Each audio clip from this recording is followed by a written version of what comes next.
Have you ever had to make a decision where, no matter what you did, you were going to leave everyone dissatisfied? Well, that was my most controversial sentence, and I still can't get it out of my head. I'm Tanya Richardson, a judge in Washington, D.C., and at 52 years old, I thought nothing could surprise me anymore. But this case turned into a moral challenge I wasn't expecting. The law was clear, the verdict was going to be firm, but the reaction was another story. No one was happy, not even me. Before we begin, let me know in the comments where you're watching this video from, so I can see how far it has reached. It all started with a case that at first glance seemed simple, a young man accused of a crime that many people considered minor, but with serious consequences for the victim. From the beginning, the community was divided. Some called for a tough hand, others for leniency. In the courtroom was the accused, a boy with many promises and mistakes, and on the other side, the victim, someone whose life had abruptly changed. I was in the middle, responsible for deciding something that would affect everyone. I'm not going to go into technical details, but I will say that the law pointed me down a clear, though painful, path. The complicated part came afterward, when I had to think not only about justice, but also about the human impact. Every option I had in mind was a risk of failing one side, and that's a burden every judge knows well, but few dare to admit. Do you know that feeling when you know what you're doing is right, but you still feel like you're failing at something? That was my state. When I signed the sentence, a living dead arose inside me. I received criticism from all sides, family members, the media, even some colleagues. Why wasn't I stricter? Why didn't I show compassion? There was no unanimity, not even a clear majority. And that, believe me, hurts more than any legal battle. The worst part is that the verdict didn't close wounds, it reopened them. The victim and their family felt helpless. The accused was judged beyond his mistakes. And I was left with only the sorrow of knowing that although I fulfilled the law, justice is never a simple matter of black and white. This experience taught me something I now share with everyone in the courtroom. A verdict can be firm and correct, but never emotionally neutral. Because behind every case are people with fear, pain, and broken hopes. And no book ever said that. You only learn it in the battlefield of real life. So if you ever face a difficult decision, remember, doing what's right doesn't always mean making everyone happy. And in justice, that's the rule, not the exception. Want to know more about how I faced that dilemma, the pressures, the sleepless nights, and what happened afterward? Stay until the end, because this story doesn't end with a simple signed paper. I promise it's worth it. I only want the content of the text translated, without any explanation or indication. From the first time I heard the details of the case, I knew it would not be easy. Not because the evidence was ambiguous or the facts were shrouded in a fog of legal uncertainty, no. Quite the opposite. Everything seemed clear on the surface, as simple as black or white, guilty or innocent. But beneath, deep down, the story was woven with much more complex threads, filled with emotions, contradictions, historical injustices, and terribly difficult human decisions. And in my role as a judge, I was trapped in the middle of that storm, on a scale that weighed not only laws, but also lives and destinies. The case involved two parties who, to anyone outside the courtroom, might have seemed opposed and conflicting, but who in reality shared deep wounds.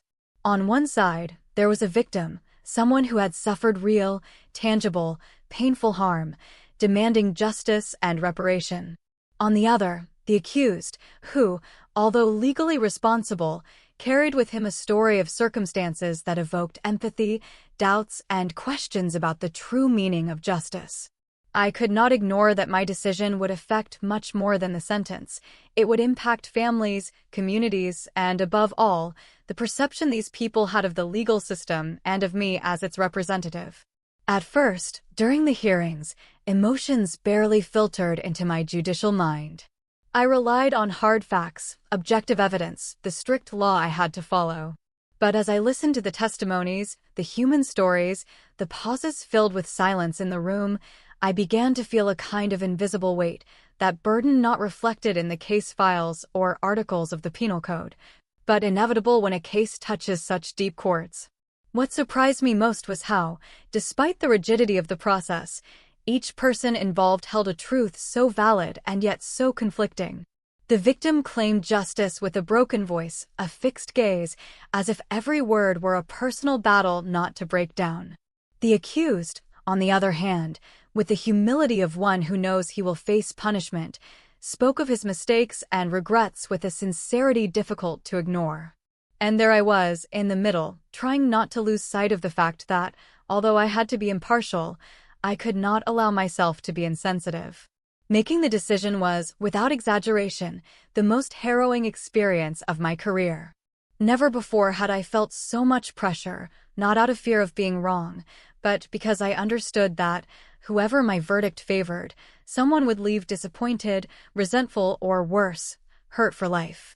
And that terrified me, because I could not help but ask myself over and over whether I was being fair to the codes, to the law, and above all, to the heart.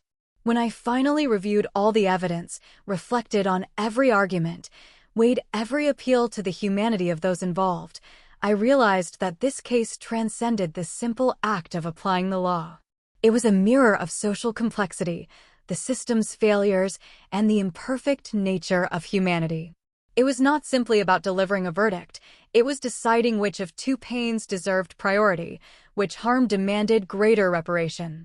There was no answer that would satisfy everyone, not even myself. The hardest part was facing that reality alone in my office, just minutes before signing the sentence. At that moment, the cold paper before me represented much more than a legal resolution. It symbolized the future of those people and all the lives that would be indirectly affected. My hands trembled slightly, not from fear, but from the brutal responsibility I carried. I felt a knot in my stomach and a confused mix of sadness and determination.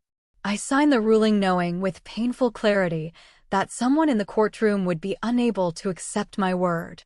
And that, in some way, was inevitable. My sentence was firm, justified, grounded in law, but it was never neutral emotionally.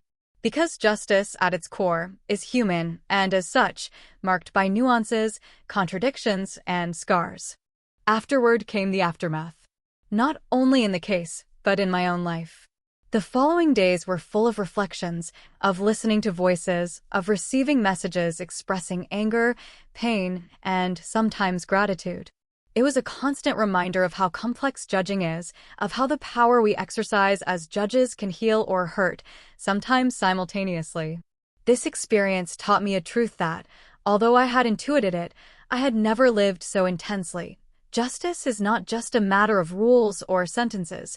It is an exercise in humility and humanity. It is accepting that there will be open wounds, that we will never please everyone, but that we must act with the conviction to do what is right, even if that right sometimes feels incomplete, even unfair. And as I write these words, I know that this sentence, my most controversial sentence, will continue to accompany me. Not as a weight that paralyzes me, but as an immense lesson about the complexity of justice and the fragility of the human soul. Because sometimes, the most precise and legal judgment can be the hardest to bear in the heart. What I learned then continues to resonate within me, reminding me that behind every case, beyond the laws, there are flesh and blood people, with dreams, fears, and scars. And that being a judge at its core is consciously deciding between the imperfect, always with the hope of building, even if only a little, a fairer world. Even if, in the end, no one is ever completely satisfied, after signing that sentence that seemed definitive and just under the law, I thought the hardest part was already over. But I was wrong. The real storm was just beginning to brew, not in the corridors of the court, but in the most unexpected corners of the community and, ultimately, within myself. The impact of my decision went beyond the walls of my office and the words printed in that document. It slipped into conversations on the verge of tears, in fleeting glances, in silences that screamed louder than any argument. The first weeks after the ruling were a strange whirlwind between routine and chaos. My phone kept ringing with messages and calls, not only from parties involved in the case, but from people whose connection to the situation I never would have imagined. Conflicting opinions, reproaches, requests for explanations, even veiled accusations of insensitivity. In court, the accused cried silently upon hearing the verdict, but outside, the victim and their family showed a disarming mix of relief and contained bitterness, as if the trial could not fully repair what had been broken. And there I was, once again trapped, trying to understand how a legal decision could generate such emotional fracture. What struck me the most was the domino effect the case had on the affected communities. The divisions left after the sentence were not only about the guilt or innocence of the accused, but about the very meaning of justice itself. Some sectors considered the sentence a triumph, a reaffirmation that no one is above the law. Others, however, saw it as a failure, a sign that the law sometimes punishes without understanding, without taking into account what cannot be proven or documented. It was a visceral challenge to the understanding of justice that I had held throughout my career. And while all this was happening, my role revealed itself as a heavy cross bearing the expectations and disappointments of many. Deep down, there was a moment when I felt the weight of the controversy beginning to erode my own confidence. I felt that for the first time I was not just passing a sentence, but engaging in an uneven battle between what is right and what is possible. My conviction began to waver when I started receiving, without warning, anonymous letters and critical notes questioning my impartiality, my humanity, and even my competence. The fact that no one, not even myself, could be completely satisfied with the decision made me reconsider what it truly means to administer justice in such an imperfect and human system. But there was something that never ceased to surprise me: people's ability to find strength and build in the midst of pain and dissatisfaction. A couple of weeks after the sentence, I received a letter from the victim, handwritten, with a mixture of gratitude and sorrow that reflected exactly what I felt. It said that although they did not understand everything that had happened, they understood that their voice had been heard and that, despite everything, there was a thread of hope they could not ignore. That letter became a beacon for me. It reminded me that behind every name, every case, there is a human story full of contradictions, pain not measured in years of sentence nor in formal acquittals.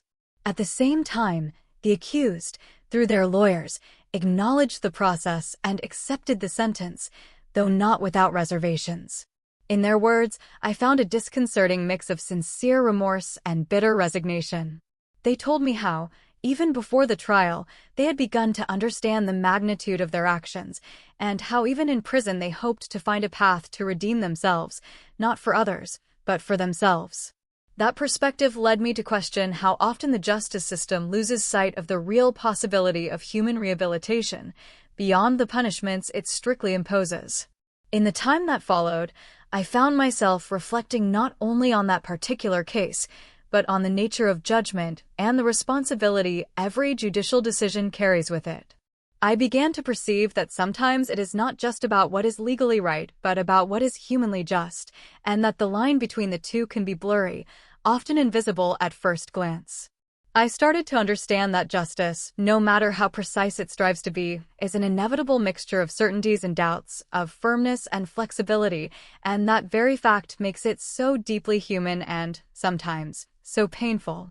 I clearly remember one night when I stayed in my office for a long time, reviewing over and over every document, every testimony, looking for a light that perhaps did not exist. I realized there were no easy answers because it was not just a legal problem, it was a reflection of the imperfection of our society, its open wounds, and the difficulty of healing without visible scars. I understood that as a judge I had to not only apply the law but also face, and accept, the pain that justice causes in the living. It was at that moment when I understood that professional impartiality does not mean the absence of emotion, but the ability to recognize it, to make it part of the process without letting it cloud judgment. That justice is not a mathematical equation that eliminates human variables, but a complex construction that must embrace both written law and the hidden pulse of the real lives it touches. And although that responsibility is exhausting and sometimes almost unbearable, at the same time it is the sacred essence of this profession. The sentence I handed down became more than just a legal paper or a decision in a file. It was an experience that tore apart and shaped my way of understanding justice and my role in it. It was a constant call to endless internal reflection, a reminder that there are no simple solutions to complex problems. And although the controversy it generated made it painful, it also turned it into a crucial moment, an opportunity to grow, to challenge myself, and to reaffirm that the justice we offer, imperfect and incomplete, can be the engine for real change if we are aware of its reach and limits. As time passes, the controversy remains alive in certain circles. Debates continue in cafes, social networks, and community forums, but for me it is more than a public matter, it is a personal lesson. One that accompanies me in every case, pushes me to listen beyond the obvious, to value nuances, and to remember that, in the end, those who seek justice are human beings with stories that no law can fully encompass. My most controversial sentence was not just a ruling, it was an open door to a deeper understanding of what it means to be a judge, to be human, and to face the complexity of the real world where nothing is black or white, and even the firmest justice can be imperfect. And although I know that in the end no one will ever be completely satisfied, that certainty drives me to keep searching, to keep learning, and not to give up on the immense challenge of doing justice. Perhaps this experience reflects an uncomfortable truth that in the practice of law, in the weight of the law, there will always be a part we cannot control or convince, a corner where reason and heart meet and clash, and it is there, precisely there, where true justice begins to reveal itself, not as an infallible concept, but as a deeply human act, always imperfect and always necessary. And that, my friend, is perhaps the most powerful lesson a judge can learn in their career. As the days turned into weeks, the pressure did not lessen, but transformed into something more serious, deeper. The conversations I overheard on the street or during casual encounters seemed to revolve around my verdict, like a persistent echo that refused to be silenced. At times, I felt that the decision I had made was slipping out of my control, becoming an intangible monster that lived in the words, in the emotions, and in the collective memory of the city. It was as if, after delivering the sentence, I had passed the responsibility to someone else, and now justice, or the lack thereof, was a shared burden that everyone carried in their own way, unable to negotiate or forget it. The internal tension grew when new facets began to appear in the case that had previously seemed clear and defined to me. Late testimonies emerged, details that had not been initially considered because they did not fit within the strict legal framework or simply because they were unknown at the time of the trial. These revelations, though minor in legal terms, raised enormous questions that had no easy answers. I found myself at a crossroads between my commitment to the law and my desire for the outcome to be truly just in every sense. It was then that I understood that justice is not only administered in the courtroom, confined to documents and formalities, it is also built and dismantled in every conversation, in every whispered doubt, and in every regret expressed softly. This new panorama shook me, making me doubt even more deeply my own ability to deliver justice without being weighed down by emotions. One day, in the silence of my office, I wondered if that sentence, which on paper seemed so correct, could simply be a mirror of the system's imperfection, a fragmented image of a world where not all truths can be uncovered with the means available. Sometimes, surrounded by books and jurisprudence, I felt like I was trying to illuminate a painting made in complete darkness. How just can a process be when the essential pieces of the story remain in the shadows, invisible, beyond the reach of any investigation? While I wrestled with these thoughts, something unexpected happened, a meeting convened by community leaders who had followed the case step by step. It was not a formal hearing nor a judicial act, but a sincere gathering at a local cultural center where voices from different backgrounds and experiences came together to talk not only about the sentence, but about what it had meant for their own lives. There I heard stories that overflowed beyond the coldness of legal facts, parents describing constant fear, young people speaking about social stigma, and others who, with pain, expressed the exhaustion of feeling that justice was a distant concept, inaccessible to some, too harsh for others. What impacted me deeply was realizing that, for many, my role was not just that of a judge applying the law, but that of a symbol, sometimes of hope, sometimes of regret or eternal condemnation. I felt firsthand the complexity of that place, of that role that, beyond the robe and the bench, generates an invisible but powerful bond with the people whose lives are changed forever by a judicial decision. In those conversations, something inside me stirred. I understood that justice is intrinsically linked to humanity, and that being a judge does not just mean enforcing rules, but, in some sense, being the guardian of the broken dignity of those who cross paths with the system. The following weeks were marked by even deeper introspection.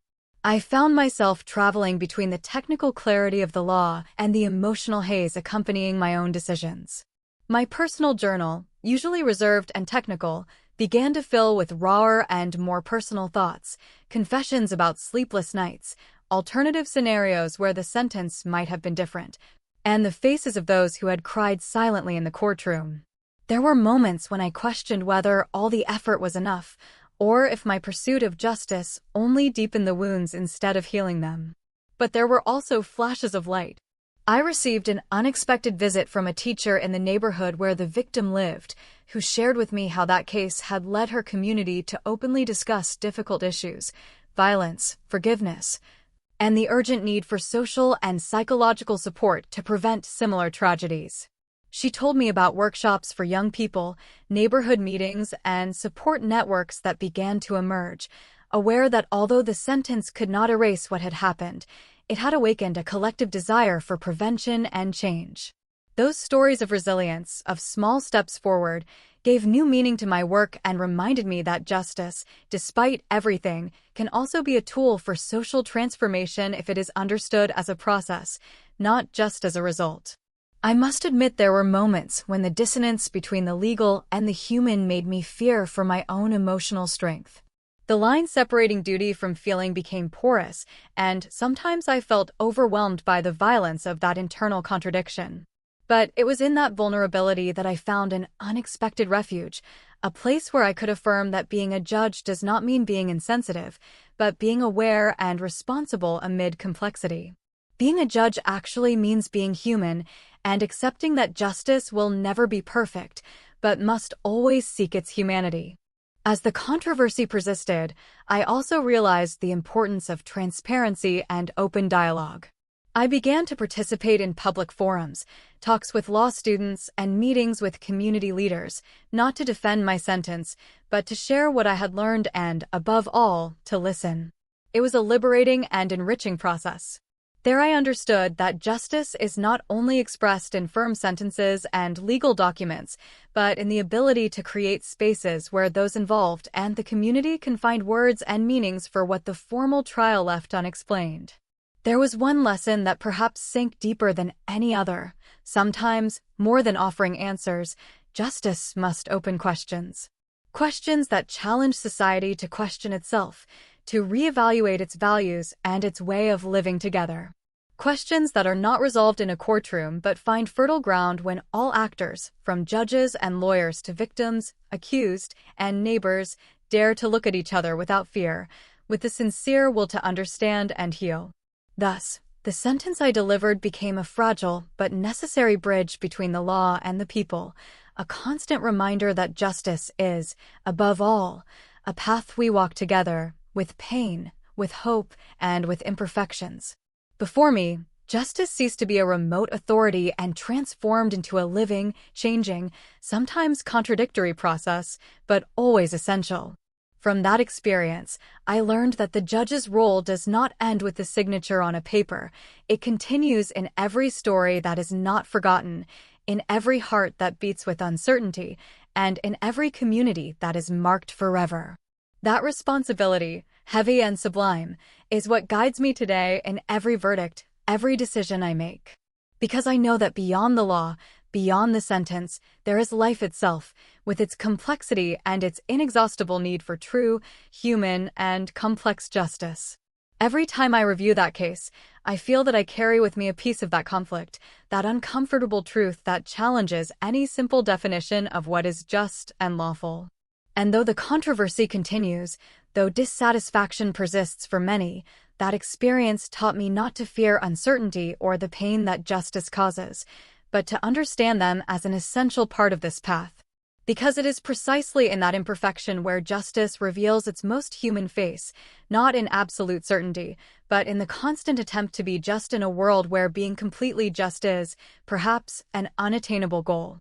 And at the end of the day, when I turn off the lights in the courtroom and am left alone with my thoughts, I know that sentence, with everything it brought afterward, is a mark that does not fade.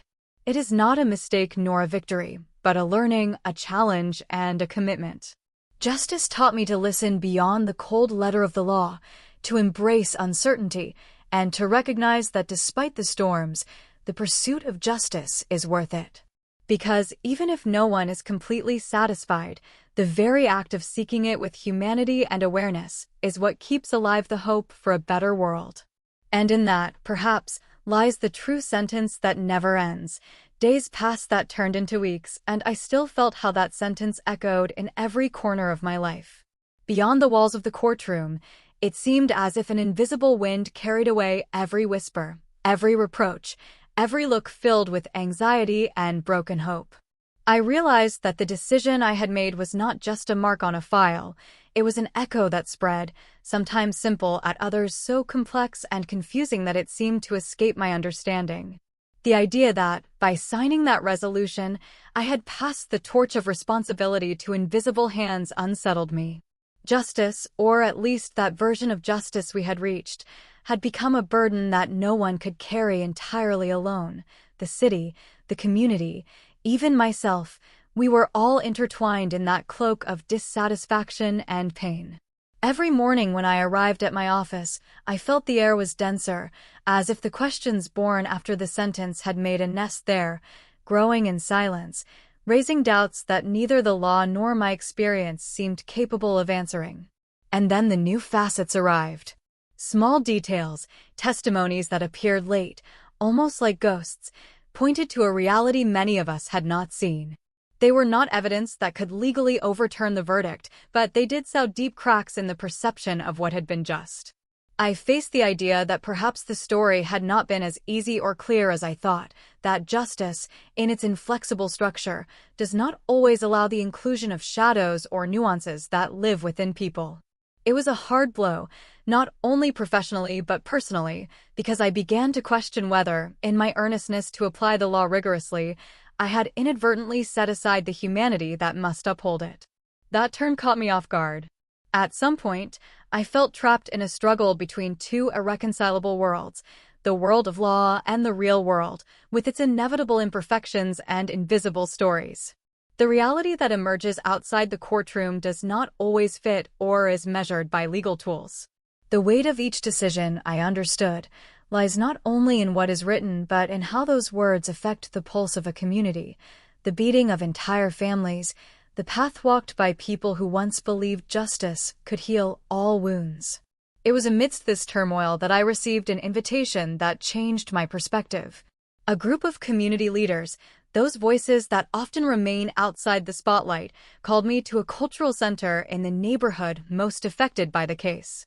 It was neither a formal hearing nor a judicial act, but an open meeting, a space where people could speak without masks or fear. At first, I confess, I arrived with a mixture of caution and curiosity. I feared being the target of unfiltered reproaches and criticisms, but I also felt the need to listen beyond the bench and the papers. What I found was a deeply human experience, a mosaic of stories, emotions, and realities entwined with my own feeling of fragility and responsibility.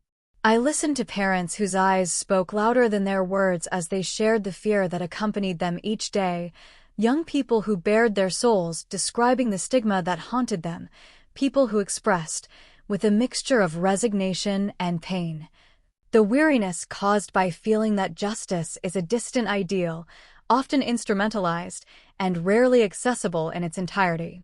I felt that the robe I wore was not only a symbol of authority, but a kind of mirror reflecting hopes, frustrations, and deep wounds. The responsibility of being a judge at that moment revealed itself to be much more complex and human than any manual could teach. These conversations not only shook my certainties, but awakened a renewed awareness within me. I understood that justice does not live isolated in laws or the cold interpretation of codes. It needs to be nurtured, sustained, and sometimes repaired through dialogue and authentic encounter. The stories that emerged in that cultural center reminded me that behind every verdict there are whole lives, woven into a delicate fabric of dignity, suffering, and resilience. I also understood that being a judge is not simply about applying rules, but about safeguarding, amidst fragility, the possibility of broken dignity that reaches my hands when I listen and decide. The following weeks were deeply introspective. The balance between the technical and the emotional became a daily challenge.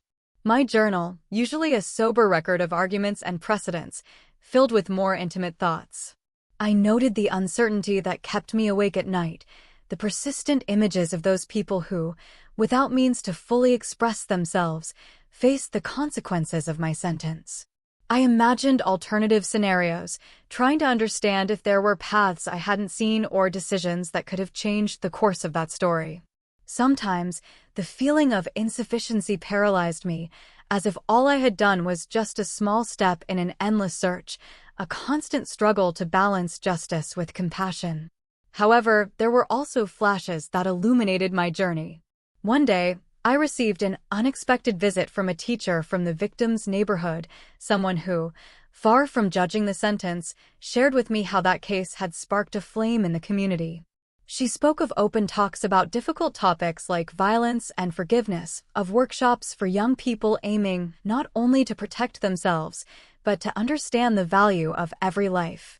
She told me how support networks arose, how neighbors began to recognize and support each other, aware that justice is not just a one-time action, but a process built day by day. That visit, full of hope and resilience, reminded me that although the law cannot erase harm, it can be the starting point for a deeper social transformation born from the very roots of shared pain. The experience was a balm for my spirit, although it did not completely eliminate doubts or the emotional weight. I recognized, perhaps for the first time so clearly, that the line between legal obligation and personal feeling is not a fixed boundary. Sometimes, that line becomes blurred, fragile as glass that can shatter at any moment. I felt fear, not of professional responsibility, but of the human vulnerability that emerges when facing realities so complex they surpass any normative framework. But in that vulnerability, I found a refuge, a space where I could allow myself to be human without relinquishing my commitment. There I understood that it is not about being insensitive to administer justice. On the contrary, being a judge is accepting that fragility and turning it into strength to keep seeking a difficult but necessary balance. The controversy continued to linger. It neither diminished nor dispersed. However, I understood that the path had to be different. I began to open up, to participate in public forums and meetings with students and community leaders, not to justify my decisions, but to share what I had learned and, above all, to listen. It was a disruptive and liberating process. I realized that justice is not exhausted in a sentence.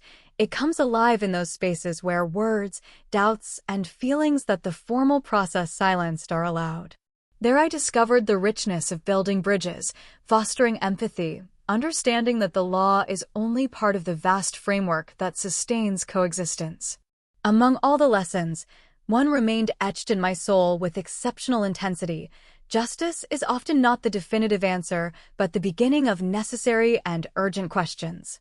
Questions that invite us to look inward as a society and reconsider values, priorities, and understandings of what living together means. Questions that are not resolved in a courtroom but require courage, dialogue, and above all, the sincere will to build bridges where there were walls. Thus, I understood that sentence, so criticized and painful in many ways, became a fragile but essential symbol, a perpetual reminder that justice is a collective and complex path, full of contradictions but also opportunities to heal and move forward. Looking back, I see that justice ceased to be that distant concept to become a living process, imperfect but vital. I understood that my work does not end when signing a document. It continues in every story that remains in memory, in every heart that beats with uncertainty, and in every community that will change, marked by that experience. That responsibility, as heavy as sublime, guides me today in every step I take. Because beyond the law, beyond the system, there is life with all its complexities, and justice must rise to that reality, with all its humanity and contradictions. Every time I return to that chapter, I carry with me a piece of that conflict, an uncomfortable truth that challenges any simple and linear definition of justice. The controversy has not ceased, dissatisfaction persists, but the experience taught me not to fear uncertainty nor the pain justice generates.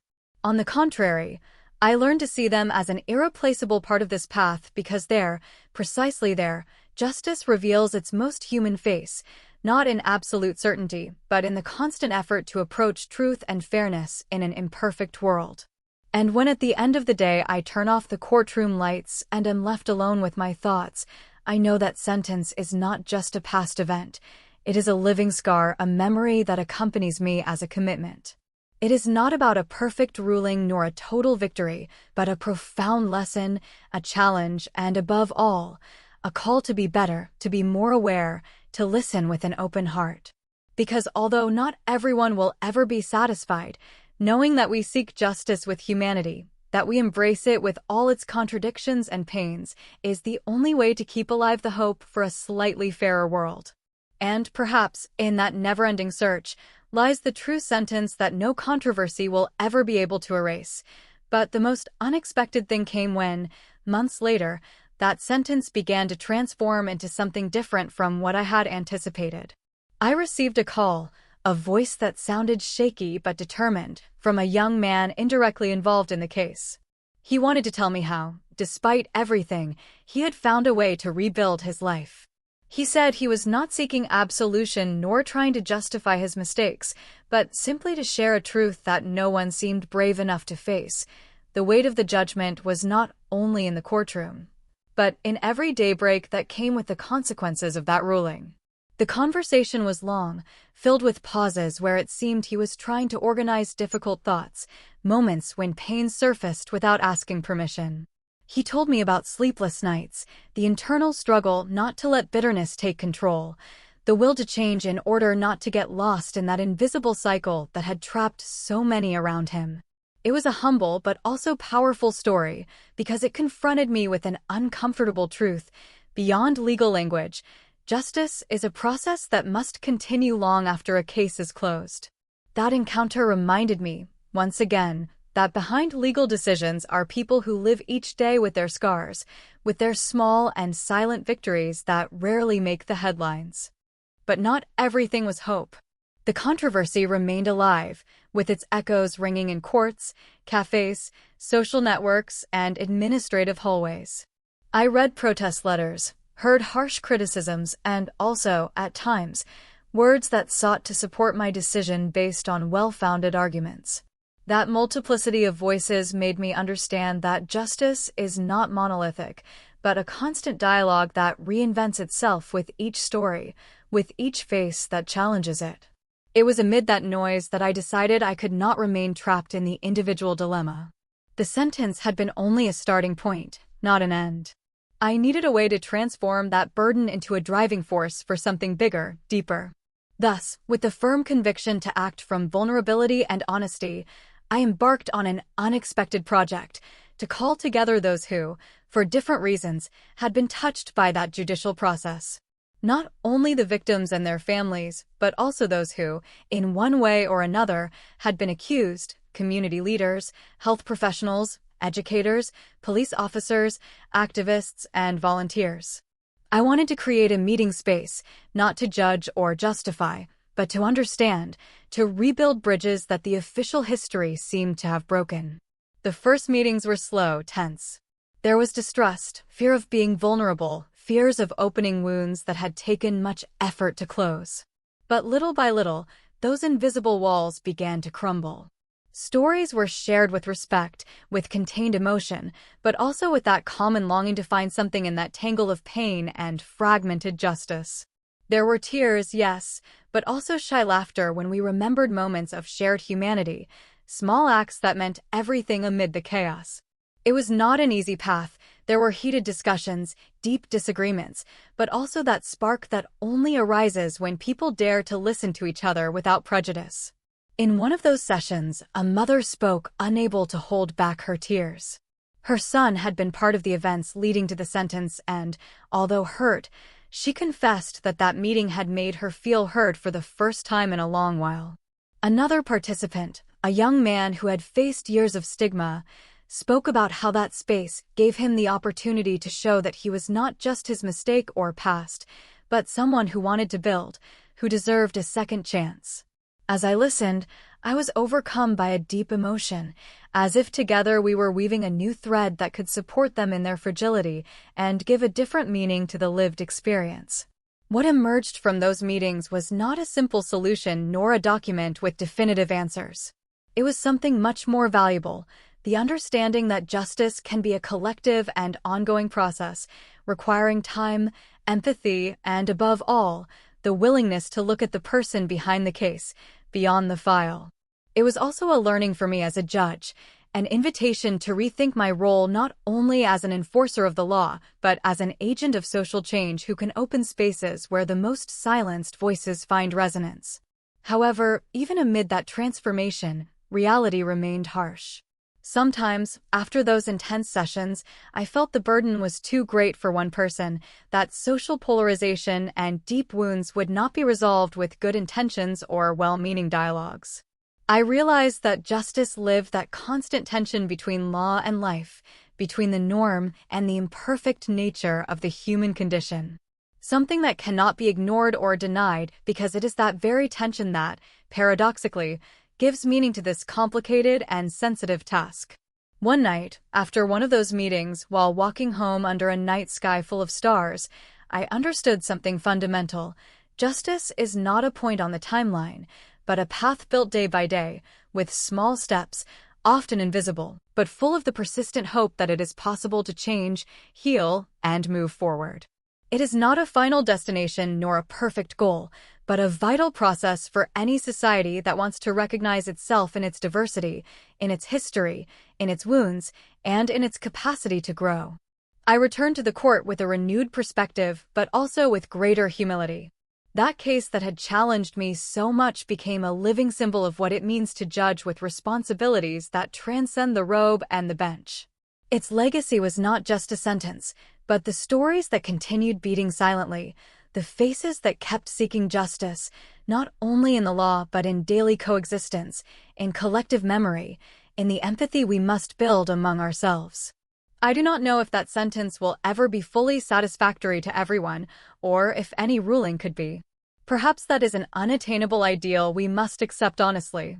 But I do know that, thanks to that process, I learned that true justice lies in accepting imperfection, in recognizing wounds without pretending they close immediately, in seeking dignity amid conflict and pain. I understood that more than judging, my task is to foster that constant dialogue with society, to open spaces where justice can breathe beyond codes, where people can feel seen, heard, and accompanied in their search for repair. And that is the deepest truth that process left me. Justice is human precisely because it is not perfect, because it is full of contradictions, challenges, and emotions. It is not that cold, abstract ideal we sometimes try to imagine, but a living commitment, a daily act of empathy and respect.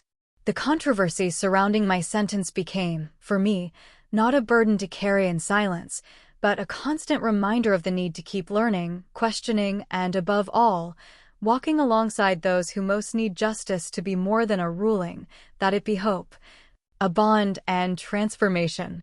When I close my eyes, I remember that day in the courtroom, when I signed the resolution, and I feel how that experience has changed me forever.